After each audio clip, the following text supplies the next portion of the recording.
saya Hilda Kademestari NIM 2340239. Saya akan mereview bagian pendahuluan, kajian pustaka, dan perumusan hipotesis dari jurnal yang berjudul Dampak Perang Dagang Antara Tiongkok dan Amerika Serikat terhadap ekspor mobil listrik Tiongkok di tahun 2024-2025. Langsung saja yang pertama, yaitu bagian pendahuluan. Bagian ini menjelaskan latar belakang masalah. Mobil listrik menjadi sangat penting dalam industri otomotif global karena dorongan teknologi, kesadaran lingkungan, dan kebijakan pemerintah yang mendukung energi terbarukan. Tiongkok menjadi pemain utama dalam industri mobil listrik dunia. Ini didukung oleh berbagai kebijakan pemerintah seperti subsidi, pajak rendah, dan insentif investasi. Namun, ekspor mobil listrik Tiongkok ke Amerika Serikat menghadapi hambatan besar akibat konflik dagang antara kedua negara. Sejak 2018, Amerika Serikat mulai menaikkan tarif impor terhadap produk Tiongkok, termasuk mobil listrik, untuk melindungi industri domestiknya. Pada tahun 2024, tarif impor mobil listrik dari Tiongkok ke Amerika Serikat naik drastis dari 25% menjadi 100%, menyebabkan harga produk Tiongkok di pasar Amerika Serikat melonjak. Akibatnya, ekspor Tiongkok menurun dan produsen mulai mencari pasar alternatif seperti Eropa, Timur Tengah, dan negara berkembang lainnya. Tujuan penelitian: menganalisis seberapa besar dampak perang dagang terhadap ekspor mobil listrik Tiongkok dalam periode 2024 sampai 2025. Yang kedua yaitu kajian pustaka. Bagian ini menjelaskan landasan teori dan konteks ilmiah yang mendukung penelitian. Perang dagang Amerika Serikat Tiongkok dimulai pada 2018 ketika Amerika Serikat menuduh Tiongkok melakukan praktik dagang yang tidak adil. Amerika Serikat kemudian menaikkan tarif impor dan Tiongkok membalas dengan kebijakan serupa. Mobil listrik termasuk dalam barang yang dikenai tarif tinggi oleh Amerika Serikat karena dianggap mengancam industri dalam negeri. Tiongkok sebagai eksportir mobil listrik terbesar di dunia sangat terdampak karena tarif tinggi menyebabkan harga jual produknya di luar negeri naik, sehingga menurunkan daya saing. Dalam ilmu ekonomi, kenaikan tarif dapat mempengaruhi jumlah barang yang ditawarkan untuk ekspor karena harga akhir produk menjadi lebih mahal dan permintaan menurun. Yang ketiga, yaitu perumusan hipotesis. Bagian ini menyatakan dugaan awal atau hipotesis yang akan diuji dalam penelitian. Hipotesis 0 atau H0, perang dagang antara Tiongkok dengan Amerika Serikat tidak memiliki pengaruh signifikan terhadap ekspor mobil listrik Tiongkok pada tahun 2024-2025.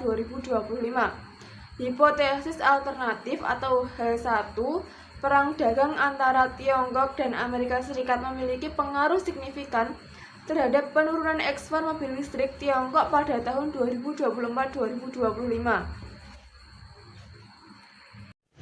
Untuk yang selanjutnya yaitu poin A, sejarah perang dagang antara Amerika Serikat dan Tiongkok. Untuk awal mulanya itu dimulai pada tahun 2018. Perang ini dimulai pada Januari 2018 ketika Presiden Donald Trump mengancam Tiongkok dengan sanksi atas dugaan praktik perdagangan yang tidak adil. Nah, Amerika Serikat kemudian menerapkan tarif impor tambahan terhadap produk Tiongkok. Nah, contohnya, Tiongkok ini menurunkan tarif impor mobil dari Amerika Serikat dan sementara Amerika Serikat juga mengenakan tarif tambahan senilai 50 miliar dolar pada barang impor dari Thailand. Nah, untuk kenaikan tarif pada tahun 2024, tepatnya pada bulan Mei, Presiden Amerika Serikat yaitu Joe Biden mengumumkan tarif baru terhadap impor Tiongkok senilai USD miliar, termasuk kendaraan listrik, panel surya, dan lain-lain. Untuk poin metodologi penelitian, kelompok kami itu menggunakan pendekatan campuran atau mixed methods, yaitu menggunakan pendekatan antara kualitatif dan kuantitatif. Nah, untuk pendekatan kualitatif itu seperti latar belakang, terus faktor-faktor penyebab terjadinya perang dagang, dan lain-lain. Terus untuk pendekatan kuantitatifnya itu seperti adanya data dari ekspor impornya Amerika Serikat dan Tiongkok.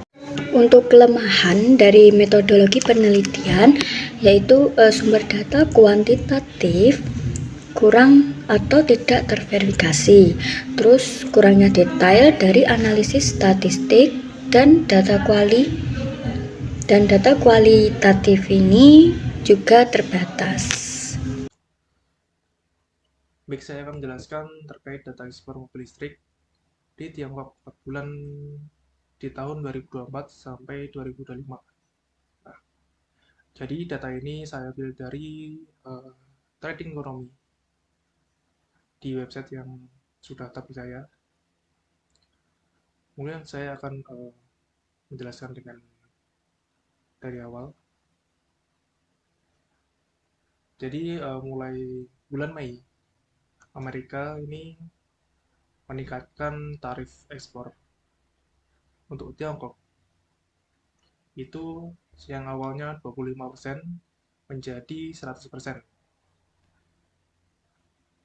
Nah, itu sebagai bentuk proteksionisme Amerika Serikat untuk melindungi industri domestik mereka dan membatasi pengaruh Tiongkok di sektor teknologi.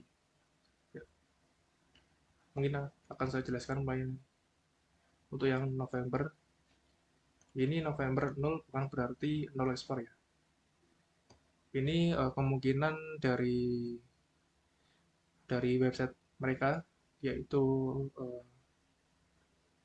General Administration of Customs Tiongkok itu mengalami keterlambatan atau kekosongan. Jadi ini bukan berarti nol ekspor. Untuk contohnya kita bisa lihat dari Desember, ini masih ada ekspor. Ini menunjukkan bahwa ekspor masih berjalan. Kembali lagi kita mulai dari awal. Ya, mulai dari Januari sampai April. Itu ekspornya masih normal. Soalnya tarifnya masih sedikit, yaitu 25%. Namun mulai bulan Mei itu mengalami penurunan, bahkan turun hingga 29,38%. Soalnya tarifnya 100%. Tapi mereka Cina nggak kehabisan pikiran, ya mereka untuk menghindari tarif ekspor ke Amerika Serikat, mereka mengalihkan ekspor mereka ke negara-negara dengan tarif yang sedikit dan memiliki peluang untuk ekspor mobil listrik. Kita bisa lihat dari tabel sebelah kanan, ada 10 negara. Yang pertama yaitu Belgia. Ini mencapai 170,876 ribu unit. Ya. Mengapa mereka membeli ke Belgia? Soalnya Belgia ini adalah pintu masuk awal untuk ke negara Uni Eropa. Jadi Cina sendiri itu mengekspor ke pelabuhan, yaitu dengan nama Antwerp, Bruges. Ini menjadi pusat distribusi logistik Eropa. Jadi negara ini termasuk langkah awal untuk ekspor ke negara Uni Eropa lainnya. Lanjut yaitu yang kedua Brazil. Jumlah ekspornya 136,112 ribu. Ya, Brasil ini adalah pasar berkembang untuk mobil listrik. Soalnya di pemerintahan Brasil itu mulai meningkat pembelian mobil listrik karena faktor lingkungan dan kebijakan pemerintah mereka. Di sana penawaran untuk mobil listrik harga menengah itu cukup tinggi, seperti BYD Dolphin itu cukup sesuai dengan masyarakat Brasil. Lalu yang ketiga yaitu United Kingdom atau Inggris sebesar 88.933 unit. Ya, di sana permintaan masih tinggi meski bukan bagian dari Uni Eropa. Soalnya di sana di Cina, mobil listrik Cina itu lebih murah dari mobil listrik merek lokal di sana. Selanjutnya yaitu di Thailand, itu ada 81.546 unit.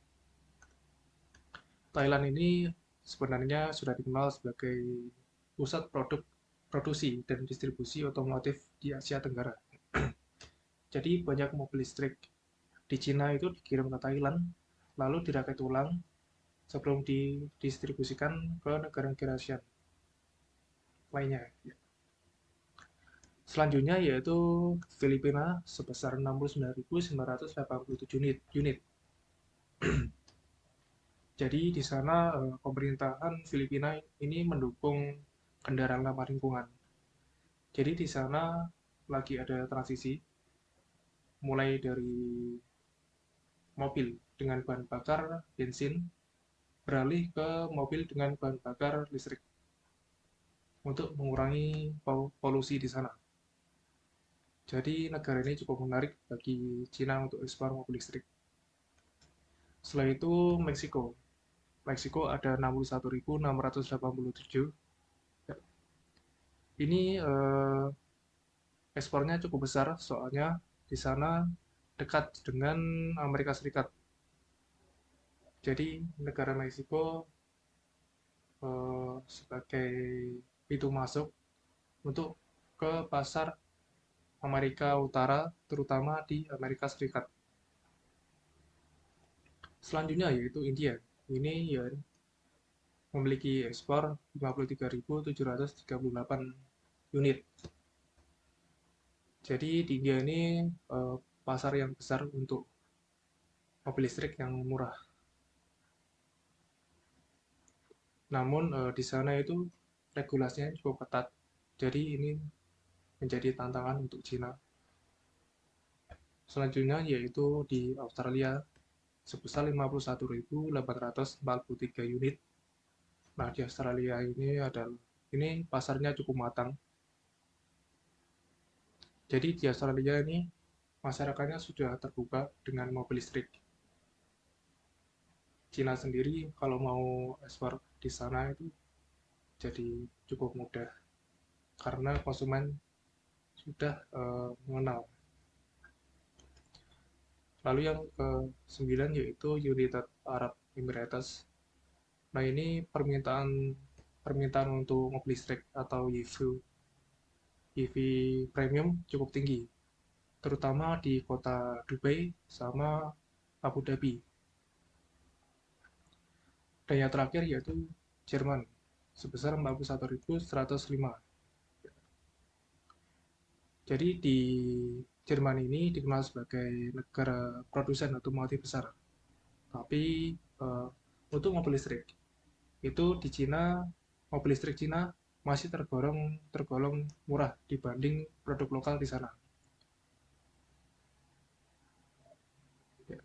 Jadi kita bisa lihat bahwa kenaikan tarif Amerika Serikat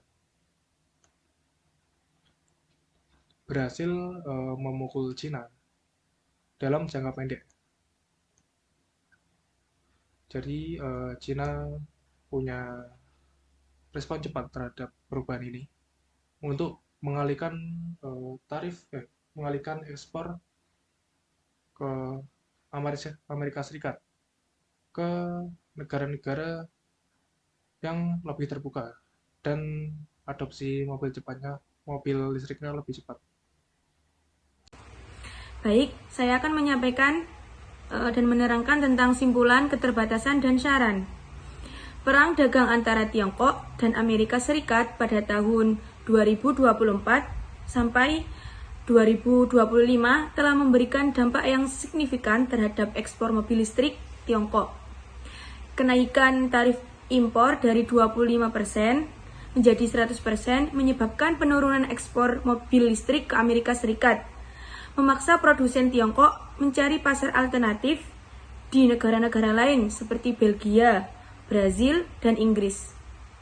Meskipun terjadi penurunan ekspor ke Amerika Serikat, industri mobil listrik Tiongkok menunjukkan kemampuan adaptasi dengan pengalihan tujuan ekspor dan merancang strategi perdagangan baru untuk tetap kompetitif di pasar global.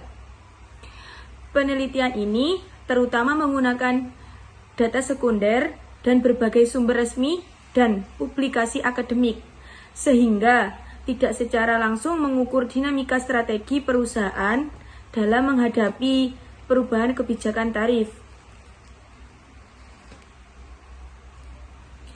Untuk penelitian lebih lanjut, disarankan agar dilakukan analisis komparatif antara strategi adaptasi perusahaan otomotif Tiongkok dengan produsen dari negara lain yang mengalami kebijakan proteksionis serupa.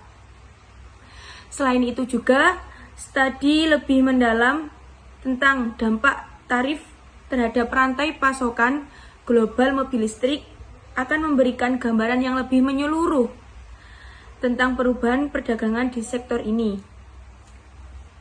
Sekian, terima kasih.